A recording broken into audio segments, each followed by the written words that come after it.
국기에 대한 경례.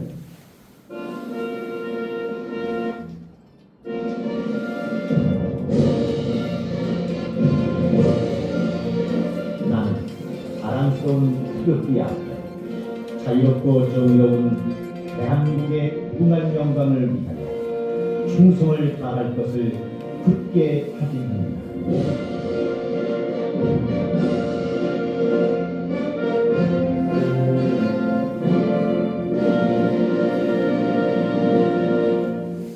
바로 다음은 순국 삼열과 호국 영령, 민주열사, 고 김대중 노무현 대통령을 기리는 묵념이 있겠습니다. 일동 묵념.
바로 모두 자리에 앉아주시기 바랍니다.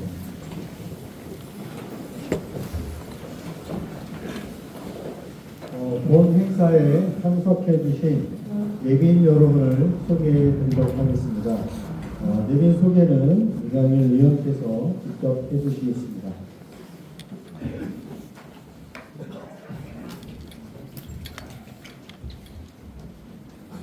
한 분 한 분 소개 시 큰 박수로 다 같이 환영해 주시면 감사하겠습니다. 제가 가보면 깜빡하고 할 수가 있습니다. 그때는 제 다시 한번 소개를 해드릴 테니까 양해를 부탁드립니다. 그러니까 마이크 제가 목소리가 작은 사람은 아닌데 잘 안 들리잖아요. 자, 그럼 시작하겠습니다. 제가 정당에 소속되어 있는 지역 위원장이고 국회의원이기 때문에 정당 순으로 먼저 우리 선대별로 좀 소개시켜드리겠습니다. 저희 도당위원장이시고 수원구 국회의원이신 이광희 의원님 참석하셨습니다.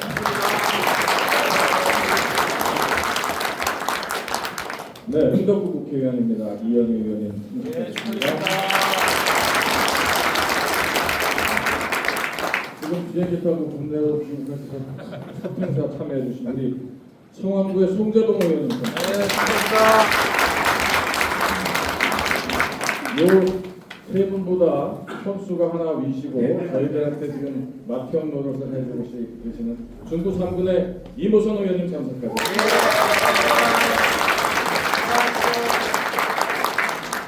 네, 그 다음은 제가 제일 마음에 들고 제일 좋아하시는 분입니다. 저희 고향의 진천 교수님이십니다. 송기석 교수님. 네, 감사합니다.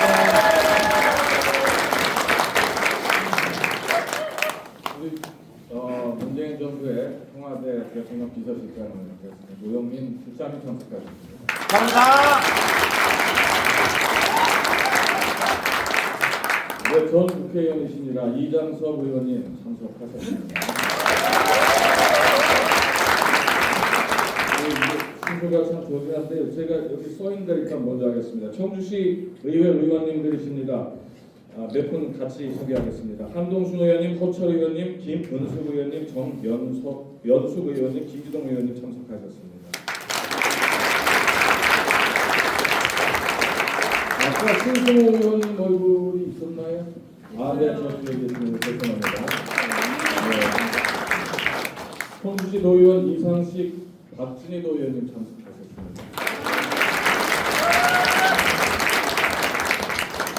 네. 흥덕구 사무국장 박상동 국장님 참석하셨죠? 네. 흥덕도당 의지시는 민생실천위원장 이문주 위원장님도 참석하셨습니다. 네. 저희 도의회 전 의장님이셨고 저희 당의 고문이시고 도당의 고문이신 박문희 고문님 참석하셨습니다. 출석 도당의 노인위원회 위원장님을 비롯한 사무국장님까지 남봉현 위원장님, 이덕훈 전 위원장님, 충북도당 후원회장 조찬호 회장님, 노인회 사무국장 김문희 사무국장님 참석하셨습니다.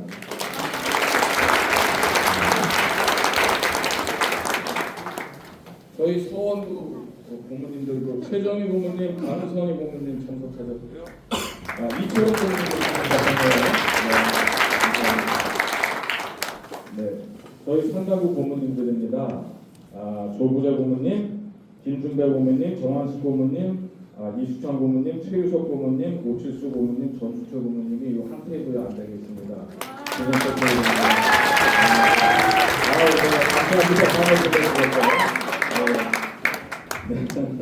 우리 이제 청호회라는 전통적인 저희 민주당에서 선출직을 하셨던 분들이 중심이 돼서 모임을 운영하고 계신데요. 여기에 이경순 회장님하고 손동기 부회장님 나오셨습니다. 장기를 고문님도 함께하셨습니다. 우리 저 민사모라는 지금 자생 강원 조직이 충북에서 활동하고 있습니다. 민사모 대표 신승준님과 집행위원장 이기섭님, 기타 민사모 참석자 너무 많이 오셔서 한꺼번에 인사드리겠습니다. 감사합니다.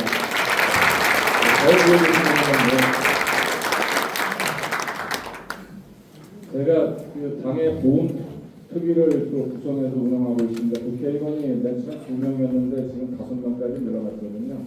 그러다 보니까 제가 우리나라 호국과 관련되거나 우리나라 독립과 관련되는 부분이나 가족들에 대한 처우 관계도 또 담당을 하고 있습니다. 그러다 보니까 2년이 돼서 우리 4.15 혁명기념사업회에 오세혁 부회장님, 박상기 부회장님, 신만보 부회장님, 이성일 감사님 함께 자리하셨습니다. 뒤에 계십니다. 감사합니다. 감사합니다.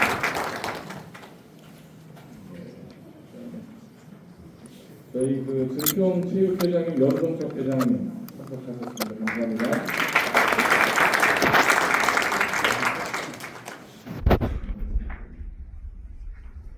장례식장용 회장님이시군요. 신서구 회장님 참석하셨고요. 네, 감사합니다. 도장애인 가족센터의 센터장이신 박승현 센터장님이십니다. 네, 감사합니다. 네, 삼성동 제12팀장님 저희 지지자시고 한데 김준석 팀장님 참석하셨습니다. 감사합니다. 팀장님. 도당 여성위원장님 박기남 위원장님 아까 참석. 네, 감사합니다. 그리고 도구의 교수님이 처음으로 소개했던 여성분이 지금 흥덕구 지역위원회 청년위원장 하고 있습니다. 박세민 위원장님.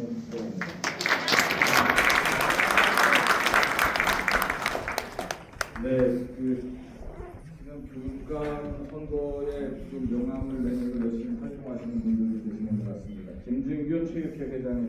네, 안녕하세요.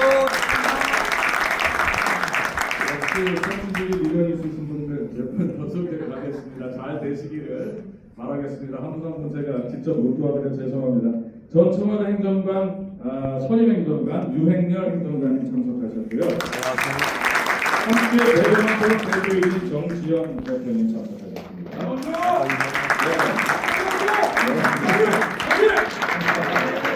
네, 또 중앙지검에서 부장판사로 역임하시고 변호사로 개업하신 서민석 변호사님 참석하셨습니다. 이강희 의원 화이팅입니다. 청주시 전체 주민자치위원회 회장하셨던 전 회장님이신 정무신 회장님 참석하셨습니다. 전 도의원이시고 도당의 오랫동안 대변인을 역임하셨던 허창원 도의원님 참석하셨습니다. 촌철살인의 대명사 우리 조노국 교수님도 함께 하십니다.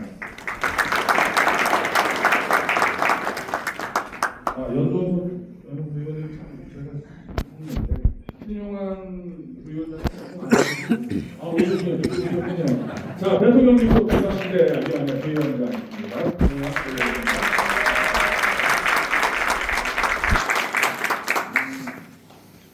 이인수 고모님도 오셨어요? 네, 서원구 이인수 고모님 소개합니다. 이인수 고모님을 보면 항상 소녀 같으세요. 하얗지만 하얀 소녀라고 생각해요. 아주 당의 행사에 빠짐없이 잘 나와 계십니다. 네, 그리고 지금 시의회에서 활동하며 또 이번에 큰 틀을 펼치기 위해서 활동하고 있는 우리 박안희 의원을 소개하겠습니다.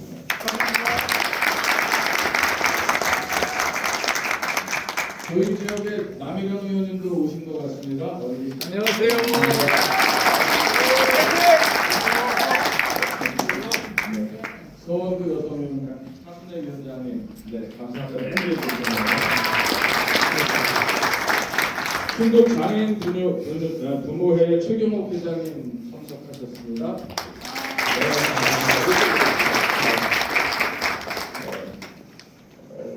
제가 조금만 더 소개하겠습니다. 일반인들은 한 4분만 더 양해를 부탁드리겠습니다. 미혼년의 양채노 법인의 회장이신 우영호 회장님 참석하셨습니다. 남인면의 이정단 법인 회장님이신 남기월 참석하셨습니다. 저희 군의면의 이정단 협의회 회장님이신 백순호 회장님 참석하셨습니다. 아동면 이정단 협의회 유정환 회장님도 참석하셨습니다. 감사합니다. 남순정 한민석 이정단 회장님도 참석하셨습니다. 감사합니다. 최재명 이장님도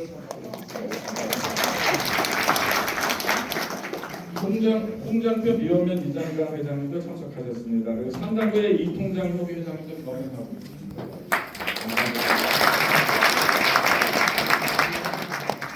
용암 이동 이을선 통장님 참석해 주셔서 감사합니다. 상당부 농업경영인 유지환 회장님과 청년 농업인들 한꺼번에 참석하셨습니다. 다 같이 한번 인정해주세요.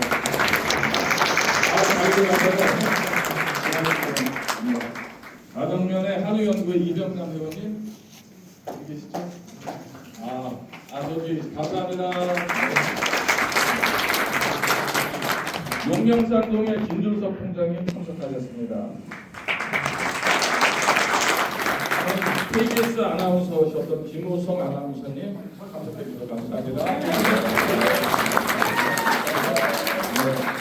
전문건설협회 상당부 토봉협회 회장님 오주영 회장님 참석하셨습니다. 감사합니다. 그리고 제가 저의 그림이기도 하고 자랑이기도 한데 제가 안 들려요?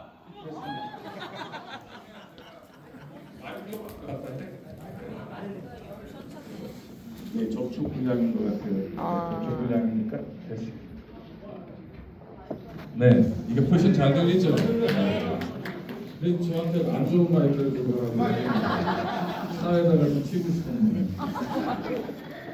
네, 저희가 이제 지금은 되게 명문고등학교였고 우리 축구의 선배님들께서는 조금 형태가 다른 형태로 알겠는데 아마 요새는 우리 충북에서는 대표적인 명문고등학교인 것 같습니다. 세방고등학교가 있습니다. 저희 세방고등학교 큰 동문회에서 회장님, 수석 부회장님 이하 모든 임원들이 한 분 자리 차지해 주셨는데 저 생각도 안 했는데 참석해 너무 감사합니다. 그럼 박수 좀 부탁드려도 되겠습니다.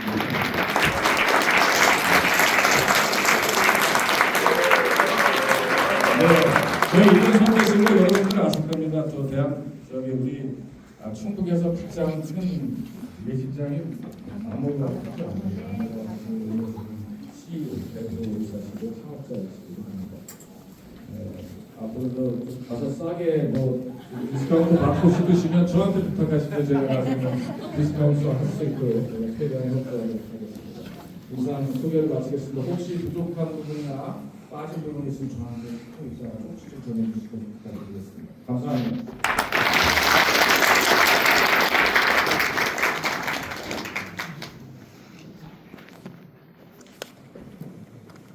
혹시 내민동의 그 빠진 부분을 다시 한번 중간에 소개해드리도록 하겠습니다. 많은 내민분들께서 참석해 주셨는데요. 몇 분께 축사를 요청드리겠습니다. 더불어민주당 충북도당위원장이시며 성원구 국회의원이신 이강희 위원님께 축사를 좀 요청드리겠습니다. 큰 박수 부탁드립니다. 안녕하세요. 반갑습니다. 받은 충북도당 위원장 이광입니다. 대표님과 반갑습니다. 우리 오늘 이강일 의원님 당원 워크숍하고 같이 하시네요. 의정부고에 정말 축하드립니다. 축하하시죠? 네. 축하 좀 감사해 주셨습니다. 감사합니다. 저희가 통상적으로 1월달에 주로 의정부고회를 많이 하는데 작년에는 저희가 다 못했습니다. 4명 다.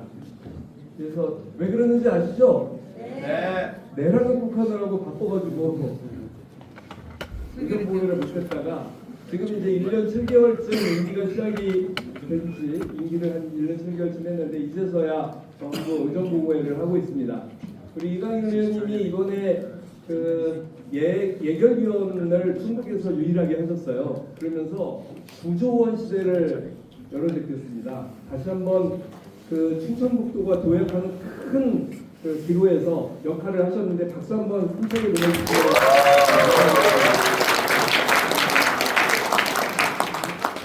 이시종 왜 지금도 저는 도지사를 생각하면 이시종이 먼저 떠오르는지 김한국의 도지사가 맨날 어디 가면은 자랑을 예산 많이 따왔다고 자랑을 하는데 주로 뭐 활주로 공항 활주로 뭐 AI 뭐 이거 다 누가 딴 겁니까? 우리 국회의원들이 국회 증액해서 한 거 아니겠어요? 맞아요. 그거를 자기가 했다고 자랑을 하는데 이게 말이 됩니까? 그 앞장섰던 이강일 의원 축하드립니다. 감사합니다.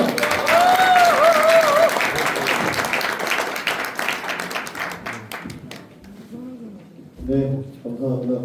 우리 중부 3군 이모선 위원님도 축사 좀 부탁드리겠습니다. 큰 박수 부탁드립니다. 안녕하세요. 인재계신대 이모선입니다. 여기서 사는 거예요? 부당위원장이? 부당위원장이 여기서 설명 말씀하셔가지고 저기 혹시 주식으로 재미 좀 보셨어요? 네. 손 들고 오세요. 손 한번 들고. 아니 코스트 옵션인데 저게 무슨 이렇게 없으세요? 우리 코스트 옵션 특별위원회에도 우리 이강일 위원장님이 정말 많이 해주셨어요. 그래서 따로 대통령님이 그분들 불러가지고 오찬 함께 하실 정도로. 근데 여기서 이렇게 재미를 못 보셨으면 어떡해요. 돈 안 드시는 분들 왜 안 들었는지 봐. 후원금 안 내셨죠? 그 재미 보신 거에 일정 부분은 후원금을 좀 내셔야 될 것 같아요. 예, 아무튼 웃자고 드리는 말씀이 아니고 진짜 누가 생각이나 했겠어요, 그렇죠? 코스트 요청이라고 하는 게 그냥 시장에서 거저된 게 아니라 대통령님을 중심으로 해서 우리 민주당이 집권하면 이렇게 나라가 빠르게 안정되고, 그죠? 맞아요. 또 인생이 다시 살아나고, 그것보다 더 고무적인 건 뭐예요? 미래에 대한 꿈과 희망을 갖게 됐다는 거 아니에요, 그죠? 근데 그런 부분들이 이번 충북 도지사 선거, 또 충북시장, 교육감 할 거 없이 이때는 국정, 도정, 시정이 삼위일체가 됐을 때 그런 부분들을 국회에서 저희들도 열심히 부발하지 않은데 정말 시발하지 않은 겁니다.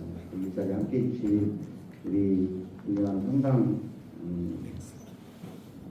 군인분들 그리고 강원도 여러분 많이 좀 도와주시고 이강일 의원님 신바람 나게 내년 6천 가는 겁니까? 네, 힘내십시오. 화이팅!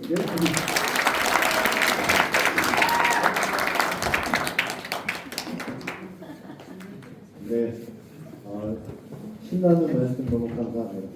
다음은 우리 흥덕구 이현희 위원님 축사 부탁드리겠습니다. 큰 박수 부탁드립니다.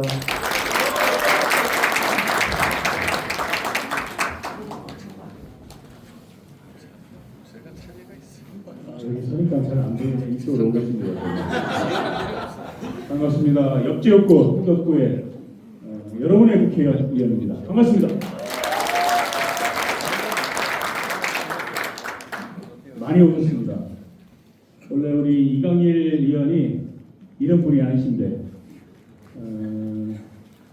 원래 이강일 의원께서는 그 내시를 중시하는 분이어서 그래서 형식적으로 사람 많이 모이는 그런 행사도 원래 안 가세요.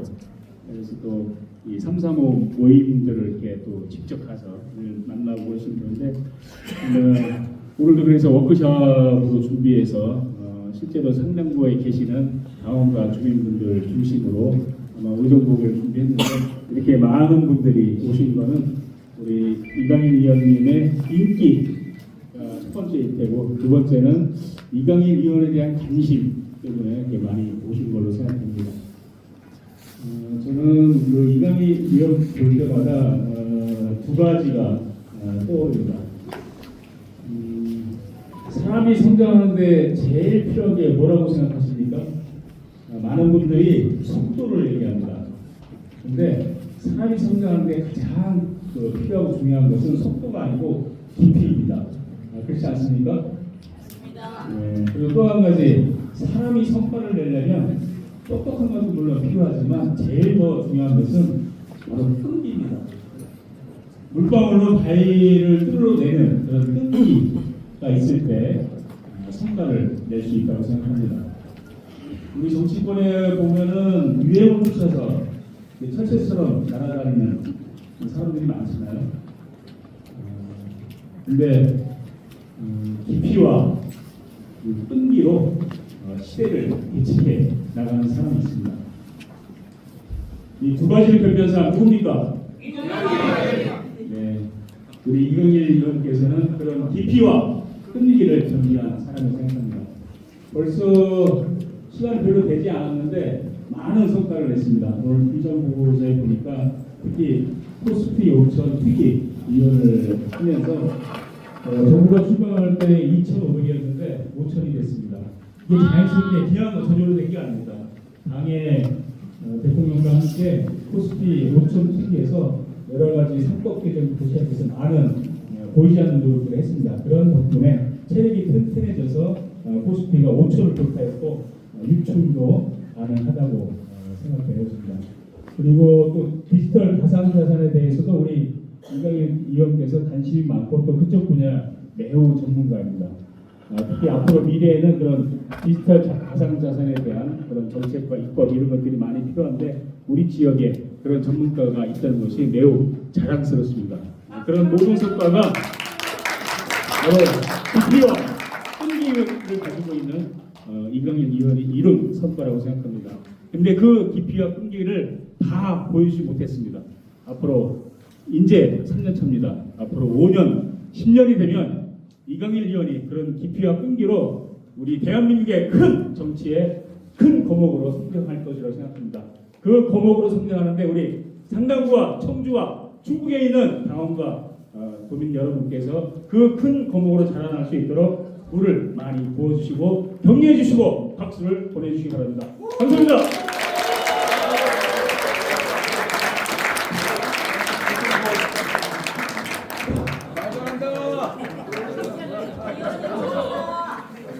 진짜 물을 부어주시려고 하시는 분들이 몇 명 계시네요. 네. 자, 우리 지금 회의 일정 마치시고 오셨는데 우리 청원구의 우리 송재범 의원님께도 축사 요청 드리겠습니다. 큰 박수 부탁드리겠습니다. 네, 반갑습니다. 이강일 의원님 축하합니다. 박수 한번 쳐주시죠. 성남구의 강원동지 여러분 만나서 정말 반갑습니다.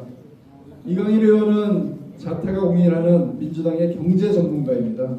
그런데 보통의 경제 전문가들은 성장에만 방점을 찍는 경우가 꽤 있는데 이강일 의원은 성장과 함께 을들의 권익을 함께 지키는 균형 잡힌 경제 전문가다 이렇게 생각을 합니다. 제가 국회에서 늘 을지위원회 회의 때마다 저도 자주 가는 편인데 이강일 의원은 한 번도 빠지는 것 같지가 않더라고요. 그만큼 이 우리 사회의 약자들 또 가불관계로 인해서 고통받는 을들의 이익을 앞장서 지키는 그런 국회의원이다 이렇게 생각하고 그런 국회의원을 우리 상당부가 배출했다는 것에 자부심을 느껴야 되지 않을까 이렇게 생각을 합니다. 그렇죠? 네. 제가 요즘 보고서 보면서 일 참 많이 했다 이런 생각했고요. 상도 많이 받았더라고요.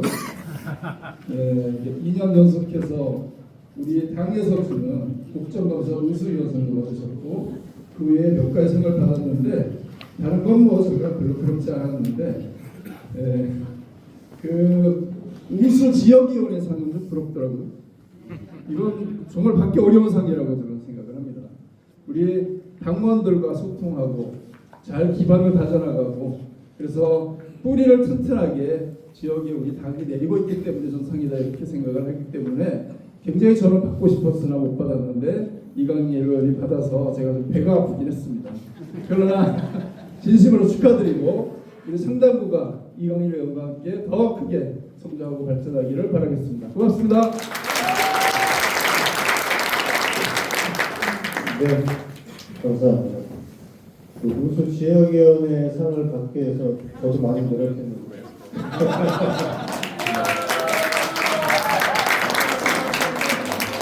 그 많은 분의 축사를 듣고 싶기는 하나 그 다음 저기 시즌들이 있어서 축사는 이것을 좀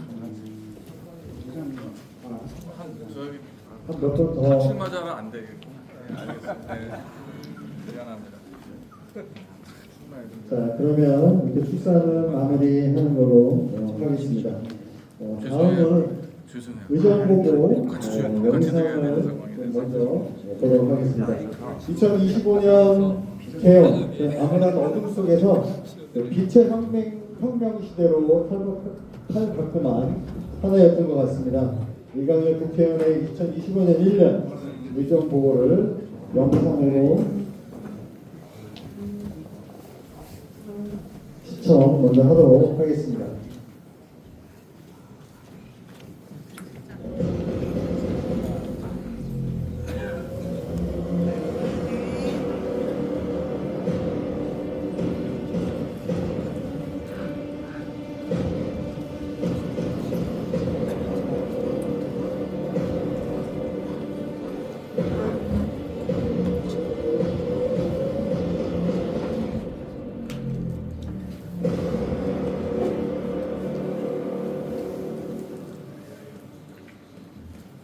안녕하십니까. 청주시 상당구 국회의원 이강일입니다. 국민의 삶이 나아지는 변화, 저는 결과로 답해왔습니다. 어려운 경제 여건 속에서도 대한민국 경제는 다시 움직이고 있습니다. 자본시장과 실물경제 회복, 이제는 체감할 변화의 시간입니다. 이강일은 제22대 국회의원으로 정무위원회에서 활동하며 경제, 금융, 디지털 정책을 이끌어왔습니다. 자본시장은 국민의 노후이자 아이들의 미래입니다. 코스피 5천 시대를 향해 국민연금 수익 확대의 길을 열었습니다. 배달 플랫폼 문제, 가맹점과 자영업자의 고통, 을과 을이 함께 살아갈 수 있는 공정한 시장을 만들고 있습니다. 민생경제, 실물경제, 디지털 경제까지 이강일은 국정감사에서 2년 연속 우수위원으로 선정됐습니다. 말보다 실천, 현장보다 앞서는 정책은 없습니다. 이강일은 늘 현장에서 민생 문제의 해법을 제시해왔습니다. 상법, 자본시장법, 가맹사업법 등 2025년 대표거래 법안 50건, 국민의 권리와 안전을 지키는 실질적 입법 성과를 만들어왔습니다. 충북을 대표해 총 9조 7천억 원의 예산을 확보했습니다. 충북의 미래를 위한 책임 있는 결과입니다. 말이 아닌 숫자로 증명합니다. 2025년 상당구 국비 예산 787억 원을 확정했습니다. 전지역에 꼭 필요한 예산을 담았습니다. 예산은 종이 숫자가 아니라 사람의 삶으로 완성됩니다. 이강일은 늘 주민 곁에서 함께했습니다. 앞으로도 이강일은 민생을 먼저 생각하고 결과로 증명하는 정치로 여러분과 함께하겠습니다. 정치는 혼자 걸을 수 없습니다. 아직은 작은 걸음이지만 여러분의 응원이 이강일의 힘이 됩니다. 네, 그 짧게 영상을 보셨는데 이 목소리가 되게 낯설죠. 네, AI 시대를 맞이한 그 AI 목소리로 한번 만들어봤습니다. 자, 1년 활동 속에서 국가 경제, 민생 경제를 위해 노력과 헌신한 모습을 볼 수 있습니다. 우리 이강일 국회의원을 모시고 2025년 1년의 의정보고를 한번 직접 듣는 시간을 갖도록 하겠습니다. 이강일 의원 다시 큰 박수로 모시겠습니다.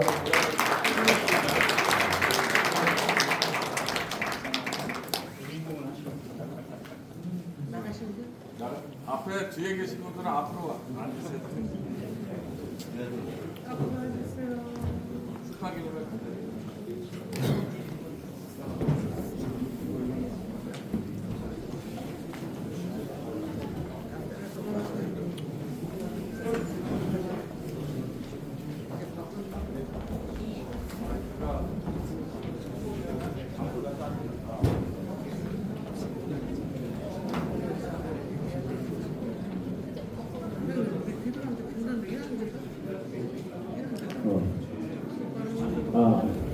뒤에 계신 분들은 앞으로 좀 나와 앉으셔도 됩니다. 이 의정보고회가 딱딱하지 않게 하기 위해서 오늘은 중간에 질문이 나오면 질문을 답변 드리는 그런 시간을 갖겠습니다. 특히 자본시장이나 투자, 경제 관련 있으시거나 가상자산이나 디지털 금융, 지역 발전과 관련된 얘기는 질문이 있으면 답변과 준비를 같이 해나가면서 전개할 수 있도록 하겠습니다. 그리고 조금 전에 그 영상은 사실은 저희 공문에 이번 중에 한 사람이 만들었는데 안 왔어요? 난 이거 틀 줄 몰랐네요. 어쨌든 생각해 보시고요. 지금 저의 가장 큰 의정 활동의 업적이라고 하면 사실은 여기 나와 있는 것보다도 재작년 12월 3일 계엄 한파 때 집에 있다가 그렇게 나가서 계엄을 해제시키는 활동을 같이 했다는 겁니다. 비하인드 스토리를 한 번도 얘기한 적이 없지만 오늘 의정부 첫 회기 때문에 좀 말씀을 드리면 사실은 저는 담벼락을 넘다가 무릎을 다쳐서 병원에 다니면서 한동안 물리치료도 받고 그다음에 고주파 치료도 받고 치료를 받았습니다. 그래서 공상 처리를 하면 나중에 또 보상을 받을 수 있다고 하는데 사실 군대에서도 제가 크게 다쳐서 사실은 목숨을 잃을 뻔한 적도 있고 그래서 나라를 위해서 하던 일이다 생각을 해서 아직 신청을 안 했는데 12월 3일 날 국회에서 크게 제득이 다쳤던 사람이 사실은 저입니다. 근데 유명하신 분들만 자기들 넘어가서 다쳤다고 막 하는데 저는 무릎에 물이 잘 뜯겨가지고 한동안 고생을 했습니다. 그리고 계엄 해제하는 날 제가 국회의장 앞에 두 번째 줄에 앉아 있거든요. 사실 거기 있으면 국회의장의 숨소리까지 들을 수 있습니다. 그날 박진감 넘친다고 얘기해야 될까요? 지금은 지났으니까 두려움보다는 박진감이라고 얘기해야 되는데 국회의장 목소리가 떨렸습니다.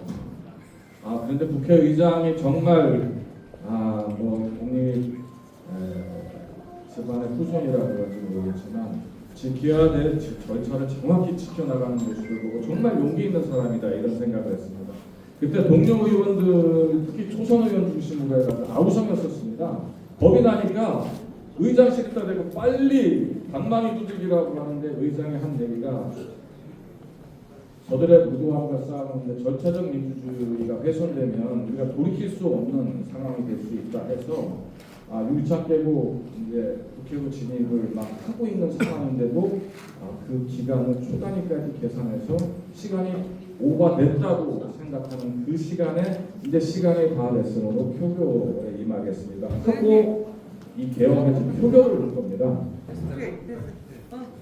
근데 만약에 그때 다른 형태의 리더십의 국회의장이 되었다면 겁이 나서 과반이 도착했으니까 그냥 표결에서 땅땅땅 쳤다면 지금 현재 내란 재판 성립이 안 됩니다. 왜냐하면 저희들이 국회에서 민주적 절차를 위배했기 때문에 그거에 대한 법률에 대한 적합성을 따져야 되는 상황이 되는 겁니다. 이처럼 법을 지키는 사람이 무엇을 기준으로 해야 되는가 정말 명확하게 가르쳐주는 예가 아니겠습니까? 그래서 제가 사실은 국회의장 누구 뽑았다고 그래가지고 문자를 몇천 통을 받았었는데 지금 생각하면 정말 제가 잘했다. 정치란 이렇게 소신을 지켜나가는 가운데 역사는 평가를 받을 수 있다. 물론 그걸 기억해주는 사람은 없습니다. 제가 자신한테 떳떳해야 되는 게 아니겠습니까? 자기한테 떳떳한 사람만이 좀 정직한 정치를 하는데 두려움 없이 계속 맞서 싸워 나갈 수 있다 이런 확신을 갖고 있습니다. 그 다음 제가 자랑하고 싶은 저의 업적은 많은 법안들을 위반시켰지만 대한민국의 자본시장 경제를 획기적으로 전환시키는 역할에 미랄이 되었다고 자부를 합니다. 사실은 정권이 바뀌고 나서 자본시장을 활성화시켜야 되겠다라는 그 일념을 가지고 경제민주화, 자본시장 민주화를 부르짖고 대한민국 자본시장 활성화 특위라는 것을 원래 국회의원 4명이서 의견조합해서 만들었습니다. 저희들이 자본시장을 활성화하기 위해서 앞으로 어떻게 해 나가야 되겠다는 걸 당에다가 던졌고요. 그 의제를 대통령께서 받으셨습니다. 그래서 대통령 선거 때 코스피 5천이라는 단어를 몇 번 언급을 하셨고 저희들한테 당선이 되고 나서 개명을 요청하셨습니다. 코스피 5천 특별위원회가 어떻게 하느냐. 그래서 저희가 그렇게 하겠습니다 해서 탄생된 것이 코스피 5천 특별위원회입니다. 지금 우리 국회는 내란 후유증에서 아직 완전히 벗어나지 못했습니다. 그러다 보니 경제를 담당하는 상임위의 위원장들이 거의 다 국힘입니다. 끌고 나가기가 굉장히 어려운 상황입니다. 그런데 저희 코스피 5천 특별위원회는 정말 전투력 있는 국회의원 몇 명이서 앞서거니 뒤서거니 하면서 1차 3법과 2차 3법을 모조리 작년에 다 통과시키는 데 성공을 했습니다. 근데 사실은 이러한 3법 통과는 몇십 년 동안 한 번도 성공한 적이 없는데요. 이번에 성공했던 것은 사실은 윤석열 씨라는 사람 때문에 도움을 받은 겁니다. 윤석열이라는 사람이 역사에 씻지 못할 잘못된 판단을 함으로 인해서 사실을 보수층이 괴멸되는 상황에 이르렀습니다. 그런데 코스피 5천 특위는 기득권 중에서 가장 돈이 많은 힘이 있는 분들이 써 있습니다.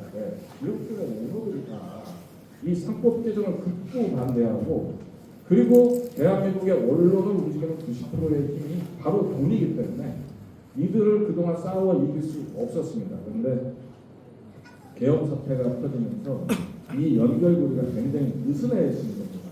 이 느슨한 고리를 뚫고 저희가 잽싸게 1차 3법과 2차 3법을 통과시키는데 드라마틱하게 사실 성공한 겁니다. 여기서 이렇게 보시면은 잘 못 느끼시겠지만 대한민국의 제1의 기득권과 싸우는 상법을 개정시키는 수십 년 만에 일어난 성과입니다. 그래서 저희들이 타이밍을 많이 잘 잡았다 이렇게 말씀드릴 수 있고요. 어제도 여러분들하고 설전을 했습니다. 코스피 5천에 뭐 몇 개 종목만 오르고 뭐는 안 오르고 뭐 이런 얘기부터 시작해서 그 다음에 기업의 펀더멘탈 구조 자체가 아직 크게 변모하지 않았는데 뒤에 올라가는 게 잘못된 거 아니냐 뭐 이런 식의 말씀을 하시는데 코스피 5천이 무지 높아 보이니까 그런 말씀하시는 거라고 저는 생각을 합니다. 코스피 5천 자체도 불가능하다고 생각들을 하셨습니다. 코스피 5천이 가능하다고 주장한 사람은 대한민국의 솔직히 말해서 10명이 안 되는 것 같습니다. 그래서 저 이름을 거론하는데도 그렇고 대통령 후보가 저 코스피 5천이라는 단어를 썼을 때도 그렇고 사실은 상대당 후보나 당 내에서조차 불가능한 수치다 그런 얘기 하면 안 된다. 그래서 사람들한테 비판받을 거다 너무 경솔하다 이런 얘기를 했는데 저희는 코스피 5천은 굉장히 달성하기 쉽다는 생각을 했습니다. 분위기 그릇 판을 바꿔주면 아주 쉽게 도달할 수 있는 수치인데요. 그것을 객관적으로 저희들이 얘기하거든요. 그 세계 글로벌 시장의 자본 시장은 선진국 시장과 신흥국 시장이라고 두 개의 큰 섹터가 존재합니다. 신흥국 시장은 전체 섹터의 10%밖에 되지 않습니다. 근데 그 신흥국 시장을 우리는 이머징 마켓이라고 합니다. 한국은 그 이머징 마켓에서 비중이 10% 언더입니다. 대한민국의 자본시장 구조가 얼마나 비중이 없는지 여러분에게 단점을 느끼실 겁니다. 전체 자본시장에서 이머징 마켓 시장이 10%, 그 10%의 코리안 자본시장은 10% 미만입니다. 그러면 1% 정도 되는 거지 1%도 차이입니다. 그만큼 대한민국 경제가 취약한 상황입니다. 그런데 경제 시스템으로 봤을 때 자유민주주의를 표방하고 자본주의를 표방하는 한국이 자본시장 자체가 사회주의라고 얘기하기 힘들고 독재국가이면서 권위주의 국가인 공산주의 국가인 중국의 자본시장보다 저평가되어 있다는 걸 어떻게 생각할 수 있겠습니까? 정말 심각하게 말합니다. 이머징 마켓에 우리가 PBR이라고 하는 수치가 있습니다. 심사상 가치에 대한 부분에 대해서 주당 순이익이 나는 여러 가지 몇 가지 기법이 있는데 중국에도 한참 못 미칩니다. 그리고 신흥국의 기본적인 PBR이 그때 당시에 제가 기억하는 1.6이었었는데 대한민국의 PBR이 0.6 정도에서 시작해서 0.8 수준이었습니다. 1.6까지만 도달을 시키면 저희 코스피가 무조건 5천을 돌파해야 합니다. 선진국 시장이 아니라 이머징 마켓 시장, 뒤쳐져 있는 그 나라들의 시장에서 고평균만 맞춰도 저희가 코스피 5천을 도달해야 하는 겁니다. 근데 코스피 5천을 도달시키지 못하게 하는 힘이 어디 있느냐? 억누르는 힘이 있습니다. 그게 오너들입니다. 그 오너들의 돈을 받아먹고 회사를 운영하고 있는 언론입니다. 왜냐고요? 자기들 마음대로 배당하고 자기들 마음대로 의사결정하고 자기들 마음대로 양적 분할, 질적 분할을 해냅니다. 어젠가 대통령께서 그 말씀을 하셨더라고요. 소에 투자를 했어요. 암소에 투자해서 새끼를 냈네. 그러면 그 새끼의 주인은 누구예요? 소의 주인이 새끼의 주인이어야 되잖아요. 주주는 그 소를 사는데 돈을 내서 지분을 갖고 있는 사람인데 소가 송아지를 낳으니까 송아지의 주인이 바뀌어 있는 겁니다. 자기는 거기 지분이 하나도 없어요. 누구 거냐? 소의 다수 지분을 갖고 있던 오너가 이 새끼를 남의 이름으로 개명을 합니다. 그게 물적 분할, 양적 분할에서 회사를 나누는 행위입니다. 나눴을 때 그거 누구 자산이에요? 그게 그 오너의 자산으로 변경합니다. 이런 가운데서 양심적이고 양식 있는 투자자들이 대한민국 경제에 투자할 수가 있을까요? 세계 글로벌 펀드 시장에서 경영학이나 경제학문을 딱딱하게 공부했던 사람들이 몇 조, 몇십 조, 몇백 조, 몇천 조, 몇 병을 투자하고 다니는데 한국 시장에 투자할까요? 그러니 이머징 마켓 시장에서조차 한국 자본시장이 소에 대한 이런 상황이 되는 겁니다. 그래서 그러한 구조만은 깨주면 된다. 그래서 상법 개정을 하게 되는 겁니다. 상법이 왜 중요하냐? 대한민국의 법 위에는 헌법이 존재합니다. 그건 알고 계시죠? 근데 경제에서는 민법이든 자본시장법이든 여러 가지 부수적인 법안들이 많지만 그 위에 경제의 헌법은 상법입니다. 이 상법이 상징적으로 그 안에 아주 디테일한 걸 담을 수 없는데 몇 가지 원칙을 담을 수가 있습니다. 소액주주의 권익을 침탈해서는 안 된다. 그럴 때는 사법 처리 받는다. 이런 몇 가지 조항들을 집어넣는 것만 갖고 세계 글로벌 투자사들이나 투자 자문사들이 한국이 뭔가 정말 근본적인 변화를 하려고 하는구나. 상법이 바뀌니까 기본적으로 뭔가는 바뀌겠구나. 이런 가운데 대통령의 메시지가 일관되게 나타난 겁니다. 대통령이 사회주의라고 공격하고 공산주의라고 공격했는데 가만 봤더니 대한민국의 정치 지도자 중에 가장 시장 경제에 추종하고 그 원리에 따르는 유일한 정치인이었다는 겁니다. 문재인 대통령이나 노무현 대통령은 사실은 이런 말씀드리지만 사실 경제 부분에 대해서는 실물 경제에 대해서는 지금 현재 대통령보다는 잘 모르십니다. 그다음에 그런 신뢰가 쌓여서 외국에서 작년 12월 20일까지 돈이 많이 들어왔습니다. 이제 노하우인데요. 작년 12월 중순까지는 외국인 자금이 들어왔습니다. 코리안 시장의 이머징 마켓에 캐파 탭이 10%로 쓰여져 있습니다. 그러니까 블랙록이 됐던 뭐가 됐던 전 세계적인 투자 기관에서 이머징 마켓 전체의 코리안 시장에는 10%까지 투자를 하라라는 이 셀러리 캡이 씌워져 있는데 다른 데서 다용할 자원을 다 뜯어박아가지고 13%까지 투자를 늘렸는데 더 이상 늘릴 공간이 없어서 지금 사실 외국인 자금은 들어오지 않습니다. 그래서 4,700 요 선을 넘어간 순간부터는 사실 외국인들이 대한민국 주식을 끌어올리는 게 아닙니다. 지금 대한민국 주식을 끌어올리는 3대 세력 중에 하나는 기관입니다.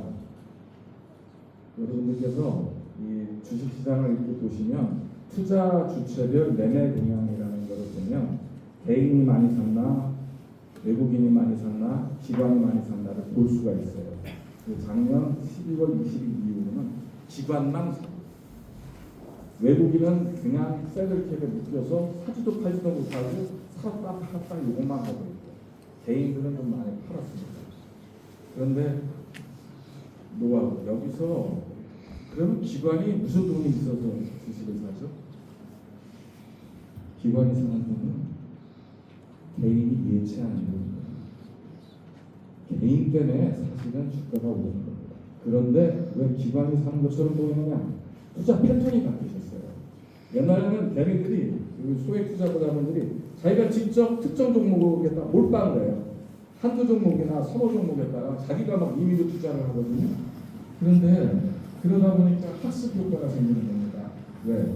본인은 정보에 한계가 있어요. 그러다 보니 대대적인 투자를 해서 돈을 버는 사람이 많이 안 나오는 겁니다. 그러다 보니까 돈을 빼다가 기관에다 맡깁니다. 투자기관에. 그러니까 투자기관에 예치금이 엄청 들어옵니다. 그러니까 겉으로 봤을 때는 기관이 계속 돈을 투자하고 매입하는 걸로 보입니다. 결국 그 돈은 개인들이 시장에 들어오기 시작했다. 근데 옛날에 우리 시장에서 장 보던 어머니나 아버지들이 투자한 그런 패턴이 아니죠. 지금은 제3자 전문가한테 내리고 그 기관이 투자하는 형태로 와서 주식이 올라가고 있습니다. 그렇다면 앞으로 주식이 더 오를 거냐? 작년도 말씀드렸는데 90% 이상의 확신으로 주식가 한참 더 오르게 되겠습니다. 저희가 아까 얘기했지만 1.6이라는 수치에 올라가는데 신흥국 지수 자체도 같이 올라갔습니다. 한국의 평균을 올려버렸기 때문에 신흥국 시장이 2.2까지 올라갔거든요. 저희가 2.2까지 도달하면은 코스피는 2,850입니다. 저희가 신흥국의 평균 이하로 내려갈 일이 없잖아요. 저희 나라의 경제 구조가 좀 취약한데 그렇지 않다는 겁니다. 그래서 아직 상승 여력이 상당히 남아있다. 단 이런 건 있습니다. 지금까지는 조정이라는 게 거의 거치지 않고 쭉 올라갔다면 이제 올해부터는 출렁출렁하면서 계단식으로 올라갈 가능성이 있다. 이런 부분에 대해서 말씀드리고 그 부분에 대해서 너무 깊어서 제가 말씀을 못 드리겠고 간혹 제가 시간이 되면 경제 강의를 3개월에 한 번씩은 해야 되지 않는가 이런 생각을 좀 하는데요. 저희도 작년에 아시는 분은 아시겠지만 대한민국의 해외 투자자를 유치하기 사비로 홍콩의 IR 활동을 좀 다녀왔습니다. 제가 가고 그날부터 시작해서 그 다음 날부터 사실은 외국인들이 대한민국의 주식을 사기 시작했거든요. 가서 강의할 때 정말 대한민국은 이전에 너희들이 알고 있던 그런 마켓이 아니다. 지금 우리나라의 정치 지도자는 니들이 옛날에 알고 있던 정치 지도자들이 아니다. 그리고 이 상법 개정을 추진하고 있는 나 이강일을 비롯하여 이런 4명의 의원들은 이런 인생을 살아왔고 경제관이 이렇다. 앞으로 우리가 상법 개정을 어떻게 진행해 나갈 거고 자본시장법을 부가적으로 어떻게 개선해 나갈 거다.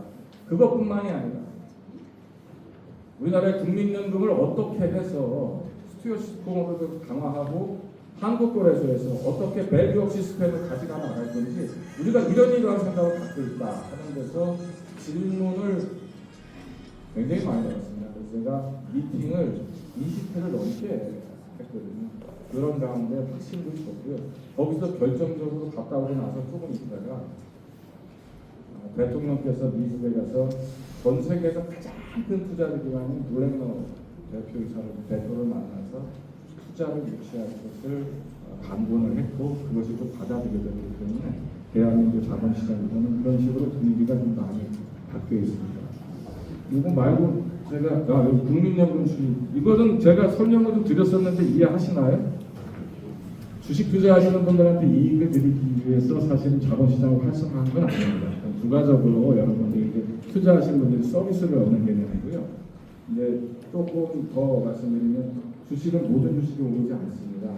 주식은 오르는 주식만 오르는 겁니다. 그러니까 그 부분에 대해서 주식이 오르고 주가가 좋다고 해가지고 막 들어와서 아무 주식이나 사시면 안 되고 오르는 주식만 오릅니다. 오르지 않는 주식은 이유가 있는 거고 오르는 주식은 이유가 있는 거니까 그 생각해 주시고 제가 이 경제 전문으로 특화해야 되겠다고 생각하는데 두 가지 이유가 있습니다. 첫째는 들어가 봤더니 사실 저는 뭐 경제 전문가들이 국회에 굉장히 많이 들어올 줄 알았었어요. 저는 좀 다른 분야에서 일을 하고자 했었는데 국회를 딱 들어가서 보니까 생각보다 경제 전문가가 너무 없고 관료 출신만 몇 분 계신데 관료 출신들은 관료의 입장에서 자본시장을 바라다 보니까 이 상법 개정에 대한 부분을 나쁜 말로 얘기하면 오너들 입장에서 보는 시야가 있더라고요. 저는 몇십 년 동안 자본시장에서 암암리에 조금씩 계속 참여를 하고 있다 보니까 대인들, 그 다음에 상대 출신이다 보니까 뭐 상대에서 그런 것도 좀 배웠지만 또 제가 대조 사업도 하고 직접 실물 경제에 참여했던 경험들 이런 여러 가지 것을 봤을 때 제가 보는 시야가 같이 공유할 수 있는 사람이 많지 않더라고요. 그래서 이거 내가 이쪽을 뺄 수가 없고 이걸 내가 해야 되겠다. 이거 나마저 안 하면 안 되겠다. 이런 게 있었고요. 또 한 가지는 대한민국 경제뿐만 아니라 정치, 사회 문화가 3년 동안 윤석열이라는 사람 때문에 진짜 폐허가 됐습니다. 그러다 보니 대한민국을 다시 살리고 이끌어야 된다는 생각을 했고요. 다시 부활시켜야 된다는 생각을 했습니다. 그 중에서 가장 중요한 부분이 돈이죠. 경제 부분이 있고 법률적인 부분이 있고 사법적인 부분이 있는데 사법적인 부분에는 국회의원들이 그냥 전부 다 달려드는 거예요. 유튜브도 그쪽에 막 있으니까 그쪽에만 가면 뉴스에도 나가고 인기도 끌고 그러냐 그쪽에만 달라붙고 경제 쪽에 다 달라붙지 않는 겁니다. 그런데 결국 민생을 챙기고 우리 서민이나 국민의 삶을 안정되게 하는 건 사실 돈밖에 없지 않습니까? 돈을 만들어야 되는데 국가가 돈을 만드는 게 국가가 사업을 할 수가 있나요? 그렇지 하실 수가 없습니다. 전반적인 경제를 활성화시키지 않으면 돈이 돌지 않고 돈이 돌지 않으면 세금을 걷어야 되는 거였습니다. 그래서 세금을 걷어야 된다. 세금을 걷기 가장 좋은 기준은 일단 자본시장을 활성화했을 때 해외에서 기회를 가는 데 있고 앞으로 여러 가지 무역의 형태나 자본시장의 주식이나 채권을 사서 팔면서 나오는 수수료라든가 여러 가지 것들이 작지 않고 굉장히 대한민국 경제에 도움이 된다. 세금을 많이 걷을 수 있는 구조를 만들어서 세금을 걷어야 교육에서 교육도 쓰고 복지에서 복지도 쓰고 국방에서 쓰고 이렇게 쓸 거 아니겠습니까? 일단 나는 위에서 민물을 여는 수족국제 역할을 해야 되겠구나 해서 경제파도 맞게 됐다는 말씀드리겠습니다. 이거 지나가면 코스피부터 끝난 거죠. 예, 그러면 잠깐 혹시 주식 투자하시는 분 관심 있어가지고 꼭 궁금하신 거 있으면 이거 넘어가면 이제 여기서 끝이라니까 있으면 말씀하세요. 네, 질문. 그 마이크 이거밖에 없나요? 무선 마이크요. 하나만 보세요. 죄송한데 그냥 말 육성으로 해주실 수 있습니까? 예. 의원님 뵙기가 쉽지 않은데 기왕 말씀하시니까 한 말씀 여쭙겠습니다. 어제 대통령께서 설명하시면서 지금 말씀하신 부분 구습경찰에서 말씀을 하시더라고요. 지금 말씀하신 대로 이제 지정학적 리스크 한 서너 가지 말씀하시는데 그거 상법 개정 문제, 그다음에 이제 주가 조작 문제, 뭐 여러 가지 핵심적인 포인트를 말씀하시는데 너무 가슴에 와 닿고요. 그 지금 말씀하신 퍼라든가 신흥국 시장에 여러 가지 말씀을 하시잖아요. 제가 궁금했던 부분이 크셨는데 뭐냐면은 상법 개정에 대한 부분이 우리 시민들은 사실 잘 몰라요.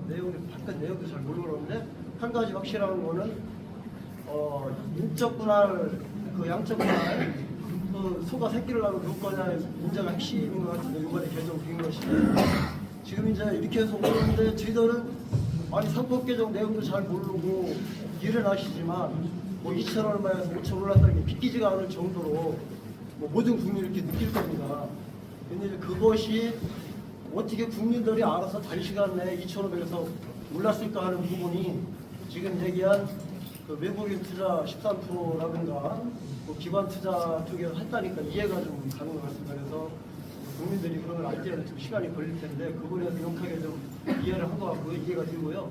궁금한 거는 상법 개정을 지속적으로 하신다고 하는데 나머지 그 지금 이미 개정한 중요한 부분 있잖아요. 인적 양적 분할이라든가 국민들이 이해할 주가 조작에 대해서 아주 멸문지화를 시키겠다고 이제 하시니까 그런 부분에서 굉장히 그 와닿는데 나머지 상법 개정을 하게 되면 그 중요한 포인트가 어떤 부분에서 더 주가를 끌어올 수 있는 여지가 있는 부분이 뭐 핵심적으로 얘기한다면 그런 부분이 어느 부분이 있을까 상법 개정 분야에서 그게 좀 궁금합니다. 네. 상법 개정 내용은 약간 어려운다는 분이 좀 있긴 하죠. 근데 한마디로 딱 요약하면 자본시장의 민주화입니다. 그게 뭐냐면 독재자 한 명이나 그 독재자의 가족들, 이게 뭐냐면 오너나 오너 일가입니다. 이들이 회사를 마음대로 할 수 없게 만들기 위해서 만든 법입니다. 그런데 사실은 상법 1차 개정과 2차 개정은 아직 시장에 실시가 안 됐습니다. 뭐냐면 그게 올 상반기에 지나서 유예기간 다 지나고 나면 가장 빠르게 올 7월 1일부터 적용입니다. 사실은 상법 개정은 아직 개정됐지만 적용이 안 됩니다. 근데 왜 썼을까요? 시장을 움직이는 가장 큰 힘이 뭐냐면 신뢰입니다. 신뢰. 그 신뢰 때문에 외국인이 투자하는 거고요. 큰 손들, 개인 투자자 중에 몇 대공 몇천억 움직이는 사람들이 많거든요. 이 사람들이 움직이기 시작한 겁니다. 사실 몇천억씩 움직이는 사람, 몇 조씩 움직이는 사람이 아직 대한민국 사회의 언더그라운드에서 활동들을 하십니다. 이분들이 되게 뭐냐면 6대 4에서 2대 1, 그러니까 60%에서 90%는 채권형 쪽에다 많이 있고요. 주식은 대개 10%, 하나봤자 30%, 40% 투자하는 사람 별로 없습니다. 그만큼 주식시장에 대해서 자기네들이 돈이 그렇게 많고 그렇게 정보가 많은데도 불구하고 주식 투자를 많이 하지 않습니다. 왜냐하면 갖고 있는 주인이 오너가 자기 마음대로 하기 때문에 자기가 암만 오너하고 지내도 오너와 이익과 자기의 이익이 맞지 않으면 오너가 배신을 해버립니다. 그 투자를 많이 안 합니다. 근데 상법 개정이 그걸 막는 겁니다. 막다 보니까 신뢰가 쌓여요. 그래서 투자하는 거다. 아직 상법 개정에 대해서 실효적인 개선에 대해서 적용하는 것은 아직 시작이 안 됐고요. 오늘 이제 하반기부터 시작이 되는 겁니다. 그런 부분 때문에 오르는 거다 이런 말씀을 드리고 있고 3차 상법의 가장 중요한 것은 자사주 소각입니다. 자사주 마법이라는 게 있어요. 자사주가 주식이 100개가 있는데 회사가 돈이 좀 남아서 회사의 주식 100개 중에 30개를 자사주를 샀어요. 그럼 이 30개는 누구 거예요? 회사 거죠. 그럼 회사의 주주도 같이 그 자사주는 내 것도 있어라고 얘기해야 되잖아요. 그렇죠? 그런데 이 자사주가 마법을 부려요.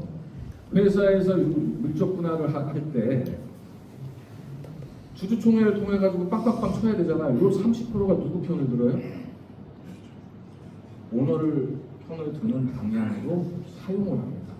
법적으로 이 자사주의 의결권을 제약을 해놓으니까 이 30%를 누구한테 빌려줍니다. 그러니까 그 사람은 빌려준 사람 말을 듣고 30%의 의결권을 오너가 원하는 대로 표현을 해서 통과를 시킵니다. 이 자사주 누구 거예요? 주주 거예요. 그러니까 주주의 이익과 반하는 데다가 표결을 해버리네. 이게 되겠습니까? 이게 사기입니다. 대한민국의 경제는 사기꾼들이 장악하고 시장을 이끌어왔기 때문에 주가가 억눌려져 있고 코리아 프리미엄, 코리아 디스카운트가 그냥 50% 100%씩 계속 상승했던 겁니다. 그래서 이런 문제를 극복하는 데 대한 신뢰 때문에 일단 오르는 거다. 적용은 아직 되지 않았다. 이렇게 생각하시면 되니까. 그럼 더 오르겠죠 앞으로. 적용되면 더 오르지 않을까요? 제가 오릅니다. 여기서 이제 결정적으로 한 가지가 도움을 좀 줬습니다. 깡패 중에 상깡패인데 이 사람이 우리나라를 도와주는 역할을 좀 해봤습니다. 이건 사실은 트럼프입니다. 대한민국 주식을 끌어올리는데 제일 큰 역할을 해주는 건 트럼프입니다. 왜냐고요? 대한민국은 반도체 이외의 모든 산업에서 중국한테 뒤졌습니다. 우리나라가 다 1위로 갖고 있던 뭐 발광 다이오드, 발광 뭐지? 이 액정 있잖아요. 이런 것부터 시작해서 조선 이런 게 전부 죄송합니다. 중국한테 로봇 기술까지 다 뺏겼습니다. AI도 마찬가지입니다. AI도 한국을 능가해서 이미 중국이 앞서 나가기 한참 됐습니다. 그런데 우리가 중국 때문에 세계 시장에서 이제 쓰러지기 시작할 때 트럼프가 중국을 견제하기 시작한 거예요. 이대로 가면 안 되겠거든요. 왜? 한국 쓰러지는 게 문제가 아니라 이대로 5년 10년 더 가면 이제 미국이 중국한테 쓰러져요. 그러니까 트럼프가 이제 안 되겠다 싶어가지고 중국을 제일 먼저 때리기 시작한 겁니다. 그럼 어떻게 해야 돼요? 지네가 중국하고 싸워 이길 만한 베이스의 제조업이 돼야지 될 거 아니겠습니까?